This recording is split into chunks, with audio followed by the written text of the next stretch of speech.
성도님들 안녕하십니까? 오늘 함께 묵상할 말씀은 사무엘상 15장입니다.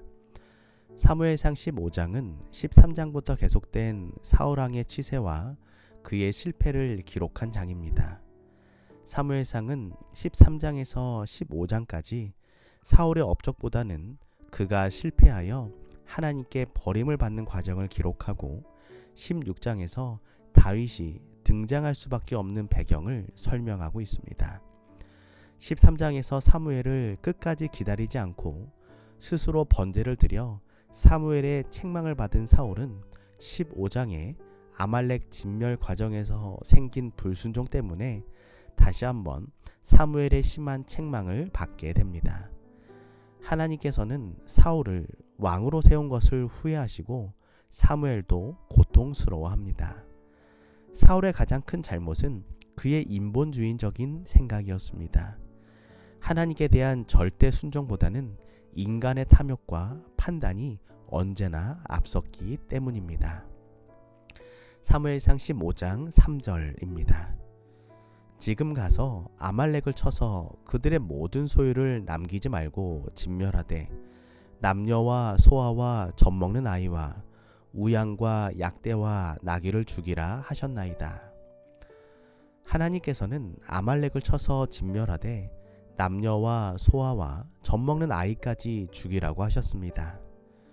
이런 명령 때문에 구약의 하나님을 잔인한 하나님으로 생각하는 사람들이 있습니다.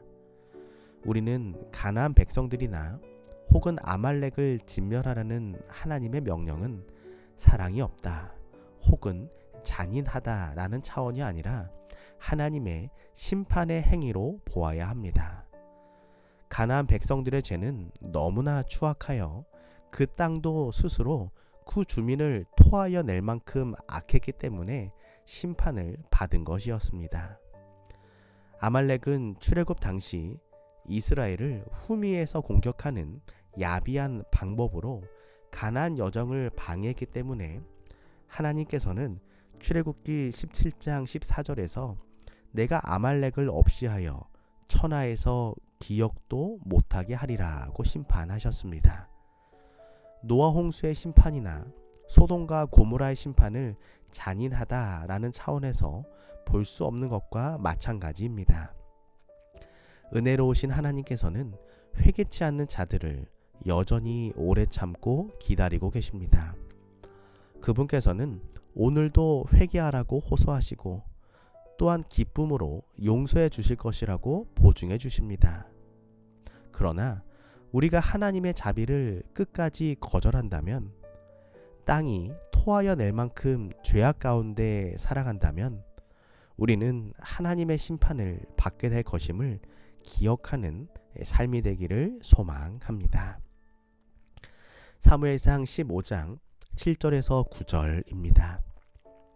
사울이 하윌라에서부터 애굽왕 술에 이르기까지 아말렉 사람을 치고 아말렉 사람의 왕 아각을 사로잡고 칼날로 그 모든 백성을 진멸하였으되 사울과 백성이 아각과 그 양과 소의 가장 좋은 것 또는 기름진 것과 어린 양과 모든 좋은 것을 남기고 진멸키를 즐겨 아니하고 가치 없고 낮은 것은 진멸하니라.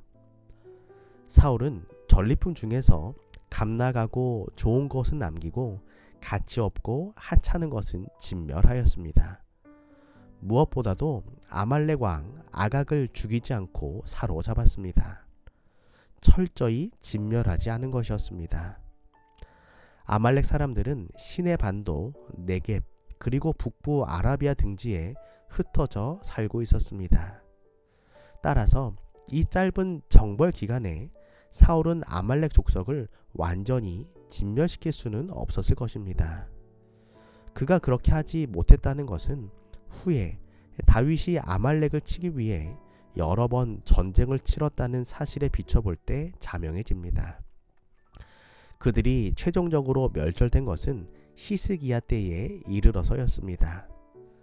사울이 왜 아각을 죽이지 않고 살려두었는지는 그 이유가 나와 있지 않지만 아마도 적군의 왕을 포로로 잡아 끌고 다니면서 그의 승리와 위엄을 드러내고 싶은 그의 자만심 때문이었을 것입니다. 사울이 승리를 기념하는 기념비까지 세운 것을 보면 그의 교만함이 드러납니다. 어쨌든 아각을 살려두고 재물들을 남겨둔 것은 진멸하라는 하나님의 명령을 정면으로 위반한 것이었습니다. 오늘 우리의 삶 속에서 내 것을 자랑하고 싶은 자만심과 남보다 높고자 하는 교만심의 유혹이 있을 수 있습니다. 하지만 하나님께서 아말렉을 진멸하라는 말씀처럼 우리 속의 자만심과 교만심을 진멸하고 하나님의 말씀에 철저히 겸손하게 순종하는 삶이 되기를 소망합니다. 사무엘상 15장 11절입니다. 내가 사울을 세워 왕 삼은 것을 후회하노니 그가 돌이켜서 나를 좇지 아니하며 내 명령을 이루지 아니하였음이니라 하신지라. 사무엘이 근심하여 온 밤을 여호와께 부르짖으니라. 사울이 불순종하자 하나님께서는 사울을 왕으로 세운 것을 후회한다고 말씀하셨습니다. 하나님께서는 전지전능하시고 후회하심이 없으신 분이십니다. 그런데 하나님은 창세기 6장 6절처럼 한탄하시기도 하십니다. 그리고 출애굽기 20장 5절처럼 질투하시기도 하십니다. 그리고 사무엘상 15장 11절처럼 후회하시기도 하십니다. 성경의 이러한 표현은 죄를 짓는 사람을 대하시는 하나님의 아픈 마음을 나타내는 인간적인 표현입니다. 후회하시고 질투하시고 한탄하실 만큼 사람을 사랑하시는 하나님께서는 오늘 나를 어떻게 바라보고 계실까요? 오늘 우리의 삶이 하나님께서 후회하시는 삶이 아니라 하나님을 기쁘시게 하는 삶이 되기를 소망합니다. 사무엘상 15장 21절, 23절입니다. 다만 백성이 그 마땅히 멸할 것 중에서 가장 좋은 것으로 길갈에서 당신의 하나님 여호와께 제사하려고 양과 소를 취하였나이다. 사무엘이 가로되 여호와께서 번제와 다른 제사를 그 목소리 순종하는 것을 좋아하신 같이 좋아하시겠나이까? 순종이 제사보다 낫고 듣는 것이 수양의 기름보다 나으니 이는 거역하는 것은 사술의 죄와 같고 완고한 것은 사신 우상에게 절하는 죄와 같음이라.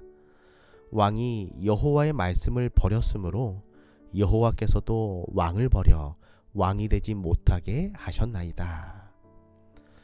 여기서 사울의 변명은 합리적으로 들립니다. 그러나 사울은 그의 탐욕과 이기심을 숨긴 채 모든 것이 하나님을 위한 것이라고 변명하고 있습니다.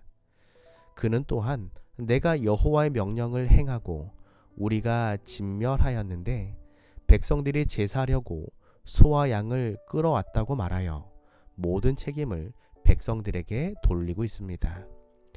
이 변명을 듣고 사무엘은 순종이 제사보다 낫고 듣는 것이 수양의 기름보다 나으니 이는 거역하는 것은 사술의 죄와 같고 완고한 것은 사신 우상에게 절하는 죄와 같음이라고 말합니다.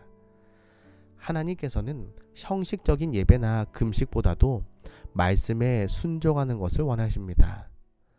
때때로 우리의 삶도 하나님의 명령에 순종하는 모양을 취하지만 실제로는 불순종할 수 있습니다. 순종보다 내 이익과 편의가 앞설 수 있습니다. 지금 우리의 신앙은 어떠한가요? 우리의 신앙이 하나님의 말씀에 순종하는 삶이 되기를 소망합니다. 오늘은 최상일 집사님 가정을 위하여 기도합니다. 사랑의 하나님, 최상일 집사님과 언제나 동행하여 주시고 언제나 하나님과 깊은 영적인 관계를 맺고 살아가게 하여 주시옵소서. 무엇보다 하나님의 일을 먼저 생각하고 순종하는 삶을 통하여 삶과 일터의 현장에서 예수 그리스도의 빛을 밝히 비추는 복된 삶 살아가게 하여 주시옵소서.